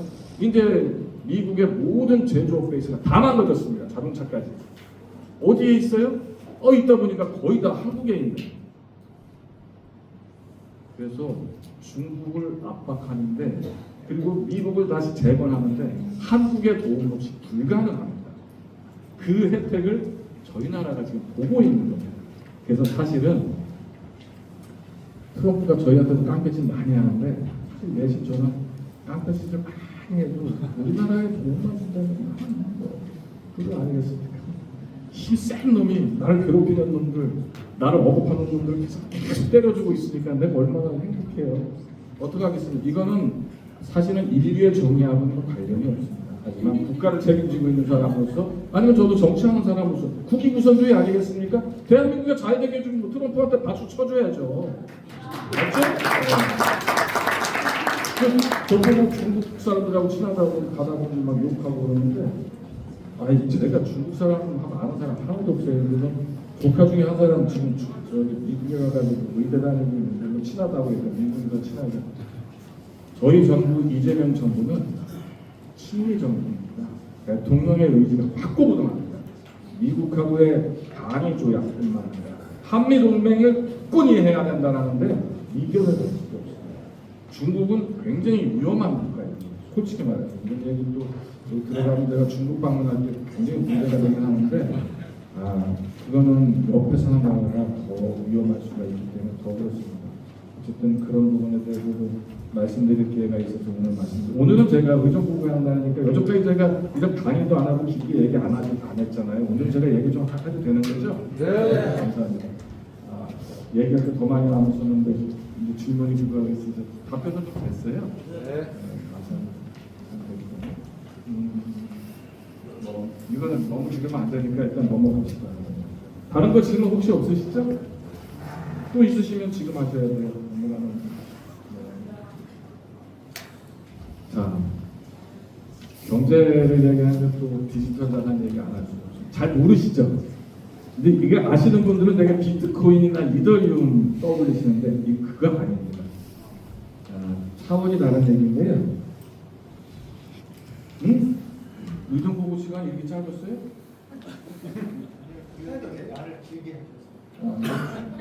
재미없으면 얘기하세요. 근데 말씀을 드리면 제가 사실은 대학에 있으면서도 이 경제 파트에 대해서 빠짐없이 계속 공부를 했습니다. 제가 2014년인가 언제인지 기억이 잘 안 나는데 뭐가 이제 그 블록체인 테크놀로지 그다음에 비트코인 이거를 좀 저한테 설명을 했을 때 저는 약간 허황되다 그랬습니다. 근데 그 사람이 한 3번, 4번 얘기할 때 분산 원장 얘기하고 제가 아는 단어들이 좀 나오는데 이게 뭐지 하면서 이제 시작하면서 공부를 하게 될 겁니다. 블록체인 테크놀로지라는 기술이 있습니다. 이게 우리가 상거래를 하면 회계장부를 기록하지 않습니까? 아시죠? 상고 나오신 분들이 여기 있는데 장부를 기록하는데 장부에다 기록하면 누가 와가지고 타이틀을 쓱 지우고 고치면 되잖아요. 조작해도 알 수가 없잖아요. 그런데 블록체인 테크놀로지는 그 분산 원장이라고 하는데 이 기장 장부가 하나가 아닌 거예요. 거래가 일어나자마자 바로 원장이 기록이 됩니다. 그리고 이 기록이 된 원장의 기록이 한 군데 있는 게 아니라 동시다발적으로 거기에 네트워크, 전문적인 얘기를 하면 노드라고 합니다. 노드에 참여하고 있는 500개, 5,000개, 5만 개 컴퓨터에 동시에 다 기록이 됩니다. 우리가 해킹을 하려면 그 5만 대의 컴퓨터에 동시에 접속해서 동시에 똑같이 조작하지 않으면 조작이 불가능해요. 안 되는 거예요. 그래서 이거 혁신적인 기술이다. 이거는 장부를 회계 장부를 조작할 수 없는 시스템이기 때문에 경제를 되게 투명하게 할 수 있구나. 그것뿐이 아니에요. 국가의 기록을 누가 조작할 수가 없어요. 요새 대통령 기록실 지가 임기 중에 지가 뜯어고칠 수 있는 몰래 가서 뜯어고친다고 하더라고요. 근데 블록체인 테크놀로지를 기록에 적용하게 되면 기록 조작이 불가능합니다. 후손들한테 생생한 진실된 역사를 남겨주는 데도 이 블록체인 테크놀로지가 필요합니다. 근데 이 BTC 기술을 만들어내면서 나온 것이 사실은 비트코인이에요. 그래서 비트코인이라는 것이 가상화폐로 알고 있는데 사실은 기술입니다. 근데 이게 문제가 있네. 쓰다 보니까 제가 한 1년 정도 공부했는데 어떤 문제가 있냐면 아나키즘이 너무 강합니다. 아나키즘이라는 것은 무정부주의입니다. 정부를 인정하지 않습니다. 국가의 권위를 인정하지 않는 그러한 가상자산이에요. 심각하잖아요. 국가 시스템이 있어야 한민족이라는 우리 정체성을 이룰 수가 있어요. 그러한 것을 우리의 경제를 시켜낼 수 있는데 이걸 다 오픈시켜놨을 때 대한민국의 경제가 독립된 자본주의 경제 질서를 유지할 수 있느냐 불가능합니다. 그래서 거기서 이건 화폐 기능으로서 국가에서 운영하기 쉽지 않겠다. 민간의 영역을 써야 될 것 같다라는 결론에 이르렀습니다. 민간에서 쓰는 거를 좀 연구를 해서 지켜봤습니다. 그랬더니 그때 당시에 유럽이나 미국에서 몇 개의 점포에서 비트코인으로 결제를 받으면서 물건을 팔거나 식당에서 음식을 주거나 빵을 파는 그런 그 점포들이 많이 나왔어요. 전 세계에 한 1,000여 개 생겼다고 해서 봤는데 민간에서 쓸 수 없습니다. 왜냐고요? 거래하는데 시간이 너무 많이 걸려요. 첫째, 비트코인이 빛의 속도로 이루어진다고 했는데 그렇지 않더라고요. 어느 때는 우드가 걸려가지고 10분도 더 걸리고 그런 거예요. 결제하는데 그 앞에서 결제창에서 이 결제하는데 10분을 넘게 기다려야 한다니 누가 그걸 쓰겠어요. 두 번째, 전자지갑을 만드는 게 너무 어렵습니다. 전자지갑을 만들었으니 너무 어려워요. 그냥 이 휴대폰 안에 있어가 띡 하고 끝나는 그런 개념이 아니에요. 그런 시스템이 아직 안 돼 있었어요. 그래서 이거는 일반 민간인들이 결제 수요로 사용하기 되게 힘들겠지만 화폐 기능이 없다는 이런 식으로 생각을 해서 일단 손을 뗐습니다. 그런데 기술이라는 것은 순식간에 발전하고 사람의 필요에 의해서 그 불편함이 해소된다고 얘기를 해서 그러면 비트코인이나 이더리움과 같은 1차 시대, 1세대 가상화폐가 어떠한 문제가 있는지 알아서 그거를 개선하면서 나온 가상화폐가 있습니다. 그것은 스테이블 코인입니다. 지금 현재 스테이블 코인이란 가상자산과 1세대 가상자산과는 전혀 다른 화폐예요. 이거를 혼용하시거든요. 이거는 저한테 이 얘기 들으시고 앞으로 개념을 가지시면 이해가 쉬울 겁니다. 스테이블 코인은 가치 고정된 디지털 화폐입니다. 가치가 고정된다는 것은 내가 은행이나 아니면 국가가 인정하는 데다가 1조 원을 예치시키고 1조 원을 디지털 화폐를 발행하는 겁니다. 그래서 그거를 유통시키는 개념입니다. 무슨 얘기냐면 법정 원화나 법정 달러와 연동해서 발행하는 화폐가 스테이블 코인입니다. 근데 이 스테이블 코인이 그러면 수익 구조가 잘 안 나와서 어떻게 할 거냐? 그러면 원화나 달러만 할 거냐? 금도 하게 할 거냐? 그다음에 국채도 하게 할 거냐? 지방채도 할 거냐? 이런 개념이거든요. 근데 금이나 국채를 하게 되면 금이 오르잖아요. 떨어질 수 있죠. 스테이블 코인에 금을 기저통화가 집어넣게 예치를 하게 되면 스테이블 코인의 가격이 왔다 갔다 하는 거예요. 금값 떨어지면 스테이블 코인의 가격이 떨어지겠죠. 금값이 오르면 스테이블 코인의 가격이 올라가겠죠. 이 변동성을 어디까지 인정할 거냐 해서 사실 지금 근본위의 스테이블 코인까지는 인정하는 나라가 없습니다. 근데 미국은 국채까지는 인정을 합니다. 미국 국채 수익률이 94%대 왔다 갔다 한다고 그러더라고요. 그러면 국채를 넣고 스테이블 코인을 발행하면 그 스테이블 코인에 기본적으로 4% 정도의 수익이 생기는 거고 그 4%의 수익은 스테이블 코인을 발행한 기관에서 기관 운영비를 사용하게 되고 투자한 사람한테 수익을 일정 부분 나눠가고 쉐어해주는 이런 형태로 사용하게 됩니다.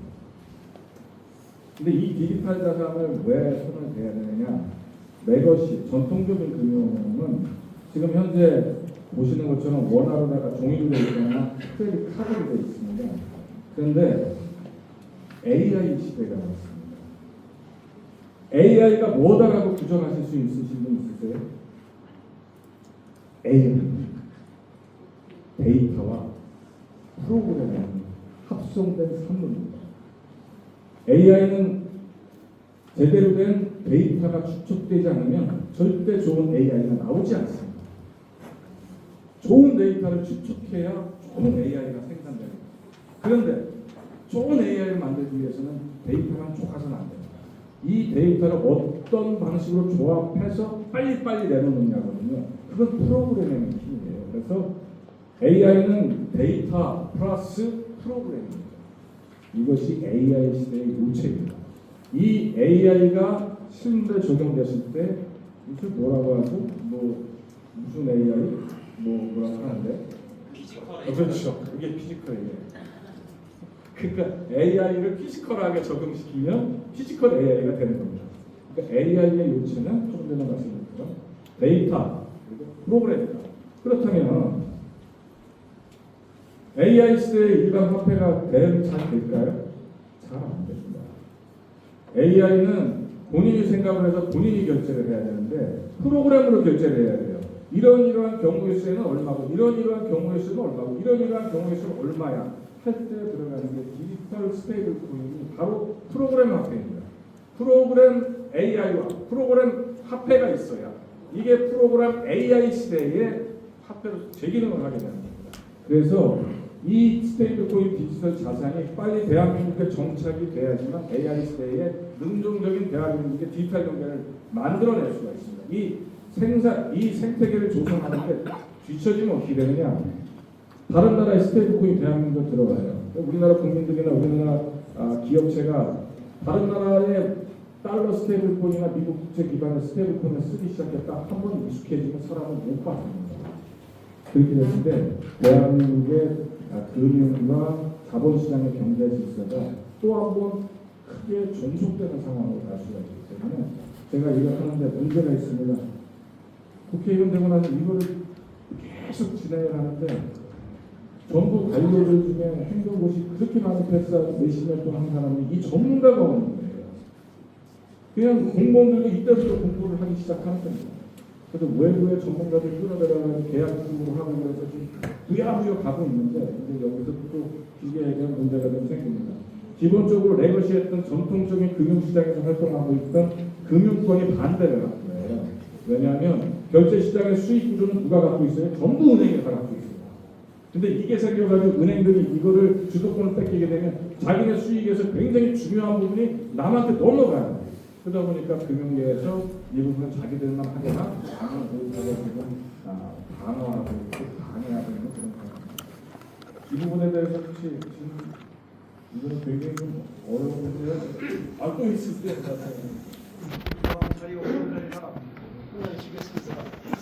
스테이블 코인 말씀을 하시는데요. 결국 이제 원화 금이나 달러나 이런 거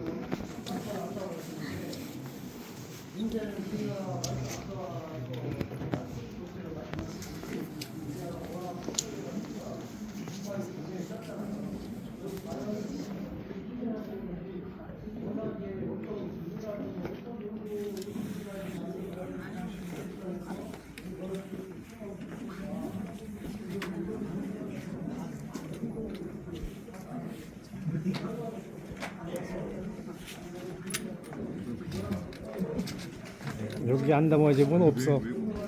안 왔다 간 게. 저는 제가 생각하는 거에 저의 세계관이 딱 있는데 정부처에 있는 모든 자료들이 제 얘기를 잘 이해를 하는 경우도 있고요.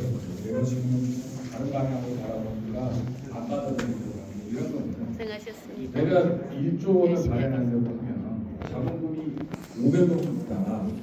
근데 1조 원을 발행하는데 기본적으로 원화를 70% 하고 대한민국 부채를 20% 하고 10%를 코스피 지수 2200 코스피 200을 구성하고 있는 그 의학회사의 주식으로 하겠다. 이렇게 하면 변동성이 생기죠. 상당히 지금 같은 경우는 그런 스테이블 코인은 가치가 좀 올라갈 거예요. 왜냐하면 주식시장에서도 가격이 오르잖아요. 부채도 수익이 생기잖아요. 이게 올라가잖아요. 올라갈 때는 아무 문제가 없어요. 스테이블 코인 쓰는데. 그리고 스테이블 코인 운영하는 회사도 수익이 생기니까, 마진이 생기니까 운영하고 하는데 아무 문제가 없어요. 문제는 국가가 떨어졌네. 그리고 10% 100% 중에 10%를 그 코스피 2000 주식으로 넣었는데 떨어졌어. 그래서 스테이블 코인이 1스테이블 코인이 10,000원이어야 되는데 9,900원이다 100원이 떨어졌네. 그쵸? 그럼 이제 위험해지는 거잖아요. 그러면 막 달려와가지고 코인런, 내가 뱅크런 상태가 발생하고 나 이거 빨리 10,000원으로 바꾸자. 그럴 때 자본금이 필요합니다. 자본금이 그 차액이 발생되는 부분을 뭐 월별 아니면 분기별로 총액해서 넣도록 하는 그런 시스템을 생각을 하고 있습니다. 저는. 제가 여쭤본 포인트는 국내에서는 물론 되겠지만 달러 스테이블 코인이나 중국 위안화 쪽의 엔화 스테이블 코인이나 거기에 대해서 과연 어떤 포트폴리오를 짜야지만 세계적으로 경쟁력이 우리가 잠시나마 할 수 있을까? 사실은 스테이블 코인의 핵심이 그거라고 저는 생각이 들거든요. 그 부분이 과연 원화 70%하고 해서 커버가 될 수 있을까? 이렇게 생각하시죠. 약간 소본이나 에듀신에 관련된 부분이 좀 있는 거고요. 대한민국의 모든 경제 주체는 원화 스테이블 코인이나 아니면 K 스테이블 코인, 반드시 원화가 아닌데도 한국 정부가 인정하는 스테이블 코인이 나왔을 때 사실은 해외 결제 수단을 K 스테이블 코인을 써야지만 또 그것이 사실 정부의 권위를 가지고 쓰게 만들 수는 있습니다.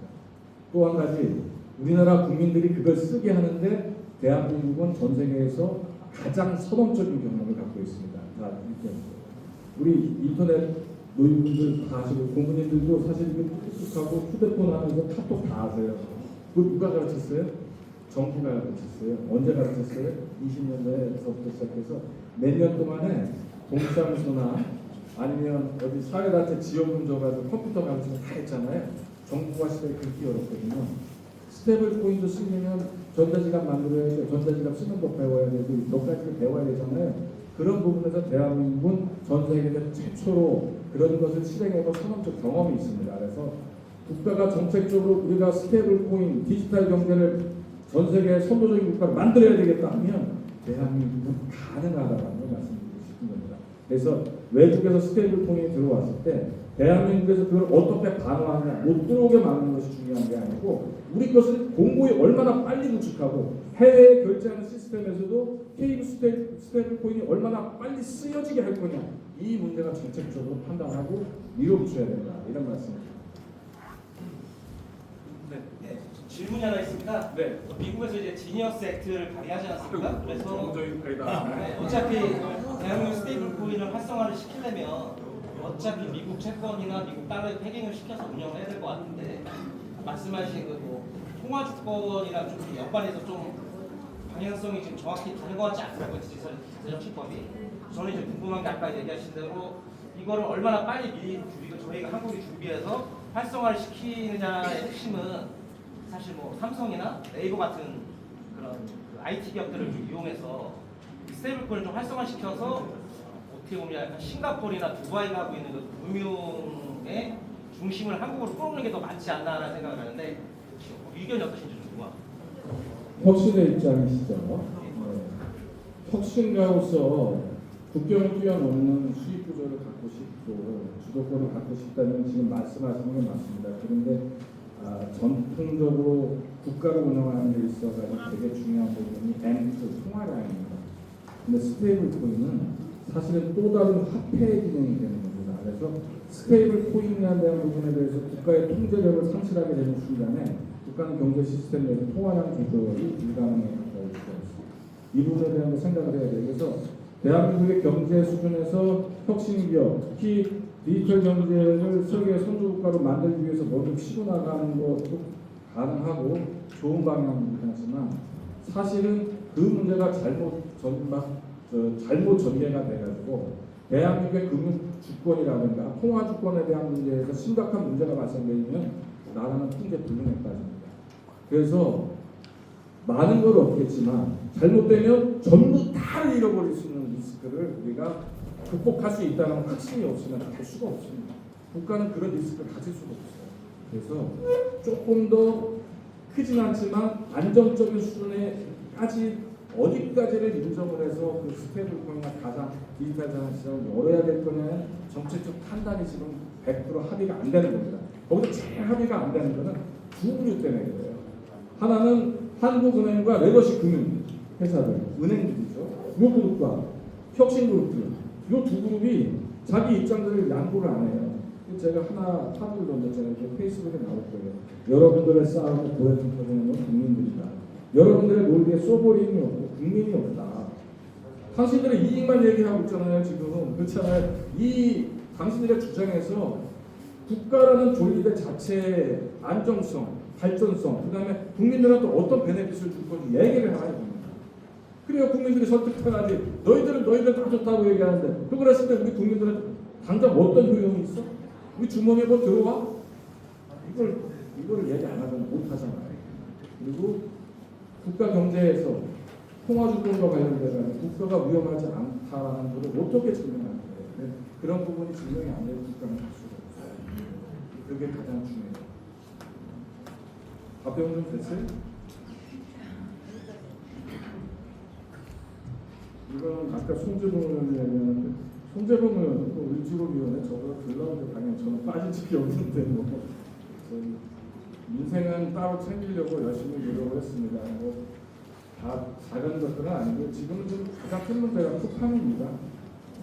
쿠팡이 그 미국의 자본주의적 방식을 좀 갖고 있고 미국의 자본주의는 사실 굉장히 선두주의라는 거이고요. 천민 자본주의에 가까운데 그 자본주의적 시스템을 한국에다 인식을 하려고 하고 있기 때문에 가장 큰 문제가 되고 있습니다.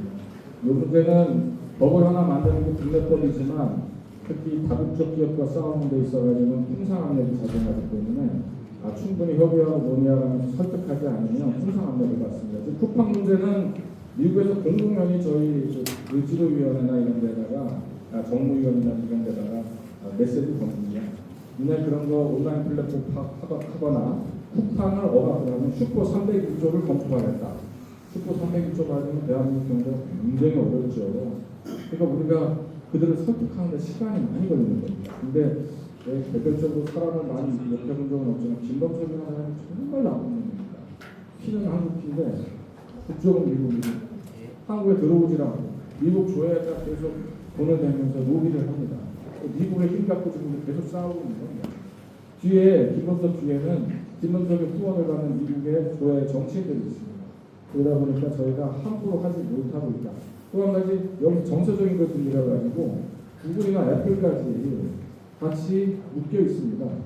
온라인 플랫폼으로 같이 묶여 있다 보니까 좀 시간이 다소 많이 걸리게 된다. 여기 배달의 플랫폼 문제가 제가 뭐 저보다 얼마나 많이 나가게 되는데 사실 저 배달의 플랫폼 문제를 만들어내는 주체가 쿠팡, 이츠, 김범석이고요. 또 하나 배달의 민족.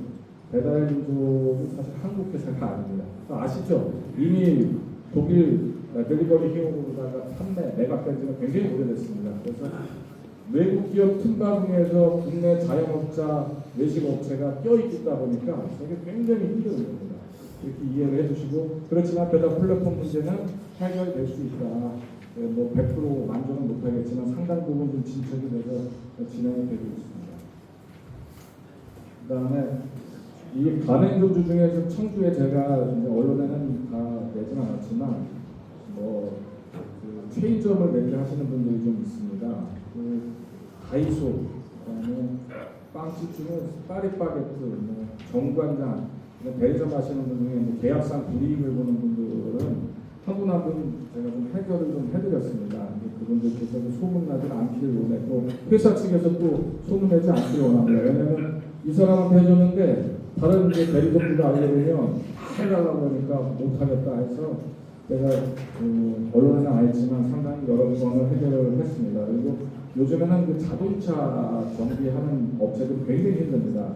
왜냐하면 들어오면 요만큼 부서졌으니까 요거 얼마 공인 얼마 해서 보험회사에서 올려서 보험회사에서 사인 받고 고치는 게 아니에요. 일단 먼저 고치고 해서 보험회사를 넘기면 보험회사가 자기네들이 임의대로 선정된 가격대로만 주게 됩니다. 자동차 수리 회사들이 굉장히 어렵죠. 그런 문제들을 표준화하는 부분 하는 거고요. 혹시 더본코리아 그 백종원 씨 저 주식 사실 분들은 없죠? 제가 저거 상장시키면 안 된다고 하는데 상장이 됐잖아요. 제가 말했는데 그때 저거 상장시키면 분명히 투자자들 다 손해볼 거라고. 아마 24,000원 이툭 떨어진 것 같아요. 어제 보니까. 코스피가 계속 오르는데 저 주식은 거꾸로 계속 떨어지고 있어요. 백종원 씨 대단히 유명하잖아요. 그 유명하니까 막 사는 거예요. 그 주식을. 제일 비싸게 주는 분들이 6만 원대에 사셨다고 하더라고요.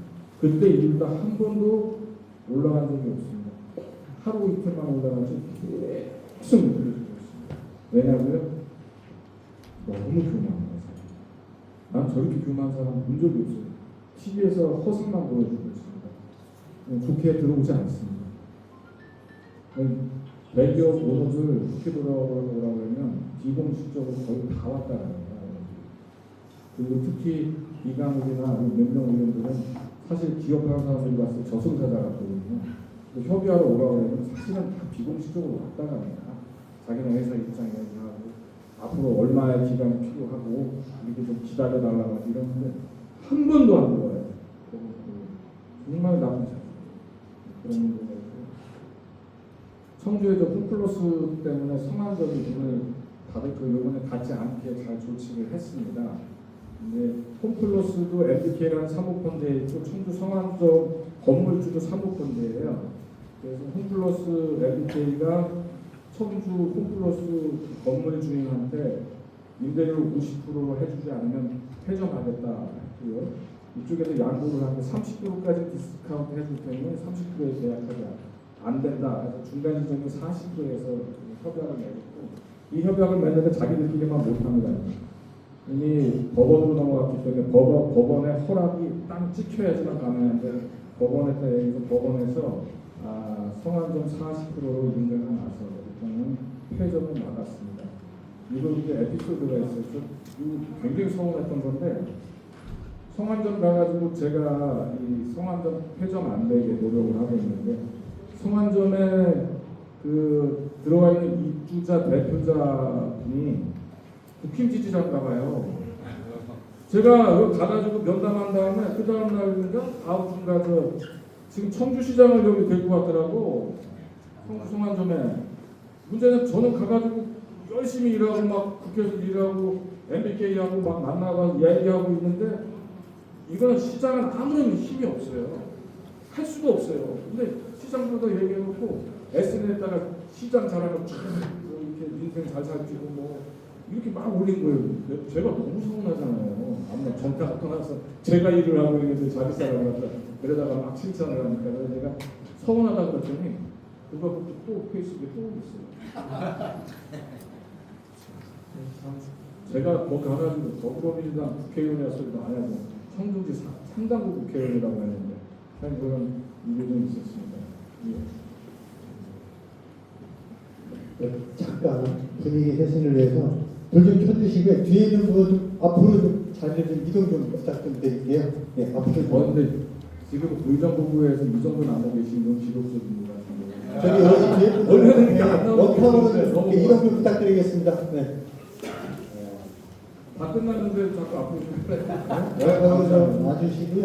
저 뒤에 있는 분들 다 앞으로 좀 와주세요. 그리고 김지소 여기 김인영 주생. 자, 분위기 쇄신을 위해서 우리 원탁에 있는 피켓 있죠? 피켓을 한번 들어보시죠. 네.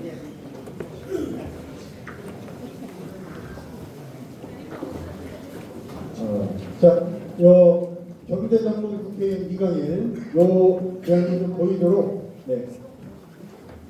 아까 처음에 할 때 지금 사람 많아 보이지. 지금 자, 제가 경제는 한번 여러분 이강일로 좀 같이 좀 해주시면 좋을 것 같습니다. 연습 한번 할게요. 자, 경제는 이강일. 우리 연습을 실전까지 했기 때문에 바로 다음으로 피켓을 한번 불러보겠습니다.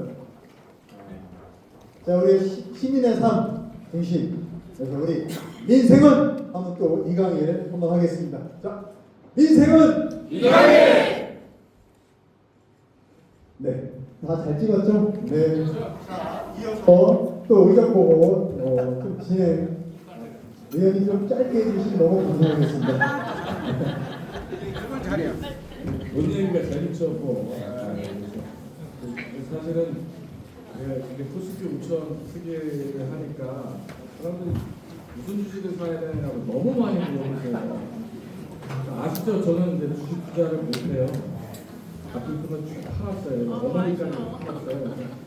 어머니가 조금 좀 서운해 하시더라고요. 어머니가 삼성전자 한 3억 5천 정도 됐는데 그때 6만 원이 안 될 때였었어요. 그렇죠. 지금 10억은 10억. 근데 저도 현대자동차하고 하이닉스 갖고 있었는데요. 제가 하이닉스를 9만 원대에서 3억으로 시작해서 평균 매입 금액이 11만 원입니다. 그거 갖고 있었으면 제가 아마 생활인데 건물 하나 분명히 샀었을 텐데. 근데 보람이 너무 커서 그런 생각도 안 나요. 그래서 ETF를 좀 해서 약간 재미는 봤습니다. 근데 대통령도 같이 ETF 하자고 그래가지고 ETF 좀 해놨더니 많이 올랐네요. 네. 근데 대한민국 아까 주식시장의 원리를 말씀드렸잖아요. 뭐 때문에 오는가까지 말씀을 드렸잖아요. 그러면 중국하고 경쟁하는 관계에서 가장 첨예한 산업들을 중심으로 보시면 앞으로 주가는 상당 부분 상향할 가능성이 높습니다. 그 정도 얘기하면 대충 무슨 주식 사야 되겠다 하는데 주식은 종목 하나하나 사면 안 됩니다. 굉장히 위험합니다. 그래서 ETF가 뭐냐면 만약에 내가 조선주가 유망할 것 같다 그러면 조선 ETF가 있어요. 그러면 조선 회사, 배를 만드는 회사 중에 대표적인 회사 몇 개를 묶어가지고 그걸 하나의 상품으로 만든 게 ETF입니다. 그래서 조선 ETF, 그 다음에 방산 ETF, 그 다음에 원자력 ETF, 로봇 ETF, AI ETF처럼 ETF를 섞으면 그래도 리스크가 좀 분산돼서 잘못된 투자 한 방으로 뭉창 날려지면 안 된다. 사실 하시는 분이 왔습니다. 지금 다 끝난 것 같은데 제가 하여간 초선 때 할 일은 경제를 다시 대한민국 경제를 전 세계 표준으로 맞춰서 코리아 디스카운트를 완전히 해소해야 됩니다. 지금도 디스카운트가 완전히 해소 안 됐습니다. 아까 말씀드렸듯이 이머징 마켓, 신흥국 시장의 평균이 되려면 주가가 6,800원이에요. 그때가 됐을 때 디스카운트가 해소가 된 겁니다. 그러니까 그걸로 되겠습니까? 프리미엄 시대를 얘기해야죠. 프리미엄 시대를 열려면 저희 자본시장이 선진화되어야 됩니다. 선진국 시장처럼 선진화되면 저희 코스피는 1만을 돌파할 수 있습니다.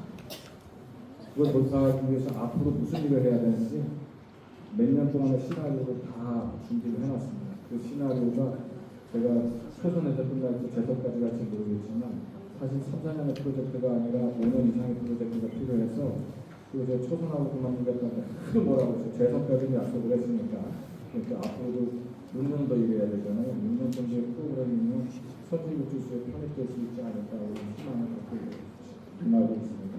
그때까지 경제 쪽은 내가 누가 보더라도 경제만큼은 참 강의가 생각지도 못하게 많이 알고 있고 잘하고 있구나 이 소리를 듣고 있고 최선을 다하고 있습니다. 그리고 끝났습니다. 50년, 100년 뒤 제 자식들과 제 손자들 자본시장을 선진화하고 AI 시대가 이미 열려 있거든요. 그 AI 시대에 전부 AI 쪽만 가는데 AI 시대에 꼭 필요한 금융 시스템, 스테이블 코인이나 디지털 코인 이 부분에 대한 것도 빠짐없이 챙겨서 당장 저희 때 큰 실익을 못 보이나 할지라도 원화의 패권보다 3배, 5배, 10배 큰 금융시장을 꼭 열 수 있도록 디지털 시장을 선전하는 쪽으로 앞에 서서 열심히 하겠습니다. 역시 공정함과 관련되는데요. 지금 저희 당에서도 지금 요즘 충북에 사고가 좀 났다고 많이 나오지 않습니까? 사실 사고 난 거 저도 알고 있고요. 왜냐면 그것이 불필요한 논란을 불러일으키다가 제가 하루가 있습니다. 중앙당에서 조사가 상당히 많이 진행이 됐고요. 누군가 상당히 의도를, 안 좋은 의도를 가지고 개인의 비리는 아무것도 아니에요. 시스템을 붕괴시키거나 조직의 근간을 흔드는 행위를 해서 사람들의 특히 더불어 민주당이지 않습니까? 민주적 질서를 훼손시키는 행위에 대해서는 가차없이 징계할 수 있어야 된다는 생각을 갖고 있습니다. 중앙당의 조사는 아마 이번 달 내로는 끝날 것 같아요. 어느 정도. 근데 민간의 조사다 보니까 한계가 있습니다. 법적 조사가 들어갈 수도 있는데요. 잘못한 사람들이 순수히 자기가 잘못한 부분을 들게 됐을 경우에는 민간 조사로 끝나고 당해 조사로 마무리가 되겠지만 그렇지 못했을 경우에는 사법적인 처리까지 염두에 두고 조심하는 노력이 들었습니다. 뭐 말이 다 공직사회 기강하는 좋은 얘기고요. 징벌적 손해배상도 이거 뭐 다 얘기 들었을 겁니다. 이미 대통령하고 충분히 다 협의가 돼서 징벌적 손해배상까지 다 얘기가 되고 있고 대통령께서 본인이 뭘 이렇게 모르는 척을 안 하시는 분이라서 협의가 되면 저희들이 먼저 언론에 딱 얘기를 다 해버리면 대통령이 나쁜 말 굉장히 삐져요. 그리고는 자기가 먼저 얘기해야 직성이 풀리는 분이에요. 전부 다 뭐 이미 다 얘기를 해버리시더라고요. 준비가 잘 되고 있습니다. 대표 발의는 뭐 이현희 의원이 꽤나 됐더라고요. 근데 뭐 이현희 의원하고 저하고가 발의 건수가 굉장히 많은 편이고 올해만 작년에만 한 40건 했습니다. 올해부터는 발의가 중요한 게 아니라 아까도 말한 실효적인 부분에 대한 실적을 내는 데 최선을 다하도록 하겠습니다. 이건 얘기 들으셨죠? 근데 이제 일하는 방식이 달라요. 예결 활동을 하면은 우리 앞에 강동희 의장님 본인이 계시지만 사실은 이때는 크면 클수록 예결위원장하고 그 다음에는 기재부 2차관이 제일 중요합니다. 제가 기재부 2차관하고 개별적인 친분을 되자마자 쌓아놨어요. 여기다가 예결위원장하고 제가 저녁을 2번 먹고 점심을 먹고 따로따로 만나서 이렇게 얘기를 하는데 우리 저 모모 의원님은 막 그 언론에 막 나가고 막 움직이고 막 이런 걸 좋아하시더라고. 그래서 다 얘기 다 끝났는데 당대표만 들어가자고. 다 얘기 끝났는데 누구만 들어가자고. 다들 사진 찍고 막 릴리스 하시는데 중요한 거는 실질적으로 예산을 잡고 있는 팀에는 우리 당에서는 예결위 간사, 그보다 힘이 좋은 예결위원장이죠. 그 다음에 정부 측에서 이걸 다 조정하고 최종 결정하는 거는 도장만 찍지 실질적인 경우는 2차관이 다 하는 겁니다. 그 사람하고 다 이미 얘기가 다 끝나있던 상황입니다. 실질적으로 같이 사진 찍자고 내가 찍었는데 이미 사진 찍을 때 이 다 통과되고 얘기가 다 끝났던 겁니다. 그리고 여기서 제일 문제가 됐던 게 5억 원 때문이었습니다. 이게 김영환 지사의 전술적 프레임에 갇힌 겁니다. 사실. 저 5억은 놓기도 굉장히 힘들고 너도 그 7차 공안 종합 계획에 이 계획이 성안에 돼서 들어가지 않으면 저 5억은 비용되다. 그리고 그게 되면 저 5억은 아무 데서나 예산 갖다 쓸 수 있는 아주 미미한 분이에요. 상징성은 좀 있지만. 그래서 저거보다 좀 다른 걸로 큰 거 한 건을 갈 생각을 갖고 저거를 일단 주장을 하되 더 큰 걸 좀 가져오고 싶었는데 저거를 뭐 도지사나 시장 캠프에서 국민의힘에서 저걸 갖고 매달리는데 저도 예산 5억 세우기가 쉽지 않다고 판단을 해가지고 저희가 공격하려고 계속 어떤 거거든요. 그걸 언론 플레이 해놔가지고 안 받을 수 없어서 저 5억을 그냥 끝이 없이 냈습니다. 이거는 맨 마지막에 놓다 보니까 사실은 저희 지역에서 그 선때 제2 기재부 차관했던 사람이 그 고모님은 잘 아는데 이제 김용진 씨라고 차관을 했던 분이 있습니다. 그 세관고등학교 선배인데 제가 밤 11시간 넘어서 전화를 했습니다. 차관한테 저거 정말 그 예산이 기재부에서 안 넣는 예산인데 몇 번 얘기를 해서 오류가 돼 있다. 기재부 2차관이 당신 차관실에 과장했었거든요. 그때 있던 과장이니까 전화를 한번 해달라고 부탁을 했습니다. 오늘 너무 시간이 늦었으니 내일 아침 일찍 전화를 할 테니까 내일 아침에 전화를 해보래요. 아침에 제가 한 7시 전에 전화를 했더니 차관이 안 받더라고요. 30분 뒤에 전화가 왔어요. 전화 받았습니다. 저 정말 저거 예산 얼마 안 되시면 꼭 해주셔야 되겠는데요. 김영진 차관이라는 말씀 나눴습니다. 할 수 있도록 하겠습니다. 고맙습니다 해서 끝난 거예요. 이게 뭐 돌아다니다가 그게 된 게 아니고 기재부 2차관을 설득해야 될 거 아니에요. 그래서 비하인드 스토리는 그렇게 해서 저 5억을 들어가게 된 겁니다. 네. 다음 분 알고 계시고 이 무기질 비료가 저희가 5개면을 끼고 있습니다. 우리 상당구가 그 시골을 제일 땅이 넓은 땅을 차지하고 있잖아요. 다른 데는 뭐 오송이나 오창은 이 곳이 아니에요. 근데 저희가 아무리 그래도 제가 농촌에 관심을 안 가질 수가 없어요. 지역구가 농촌이 많다 보니까. 무기질 비료 가격 보조금이 전에 2026년 예산 제로였었는데 일부 살렸습니다. 저게 좀 필요하면 추경 때 저만큼은 또 살리면 예전처럼 무기질 비료 가격 보조금은 좀 다시 회복되지 않을까 이렇게 생각을 합니다. 하지만 꼼꼼히 잊지 않고 챙겨나가겠습니다. 이렇습니다. 상당국 것만 따로 빼라고 해가지고 또 상당국에서 따로 뺐습니다. 저거 뺀 게 다른 의원님들이 먼저 하면서 막 지역에서 얼마 했다고 하고 그것도 뭐 SNS 누가 또뭐 누구는 얼마나 했는지 이강인도 뭐 떨랑 2억 했는지 보니까 참 말도 안 되는 얘기를 하더라고요. 그래서 그냥 써놓은 거고요. 남성 비원이나 그다음에 여기 좀 보시면 아시겠지만 여러 공통예산뿐만 아니라 용영장 용암 유리동에도 예산이 다 필요한 예산을 신화부에서 있어야 된다고 예산들은 다 넣었습니다. 그래서 아마 시도에서 그 요청한 예산 중에 우리 장관님은 아시겠지만 사실은 국회에서 70~80%는 반영해도 나머지들은 잘 반영이 안 되는데 95% 이상 예산 다 반영했습니다. 그것뿐만이 아니라 요거는 추가로다가 12월 말에 또 250억을 또 확보한 거고요.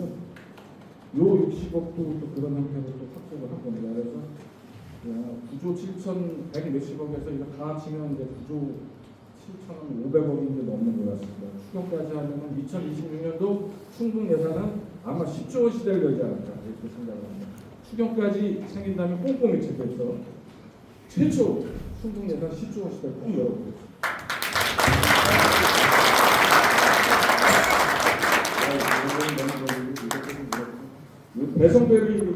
배송별이 그거 혹시 오셨어요?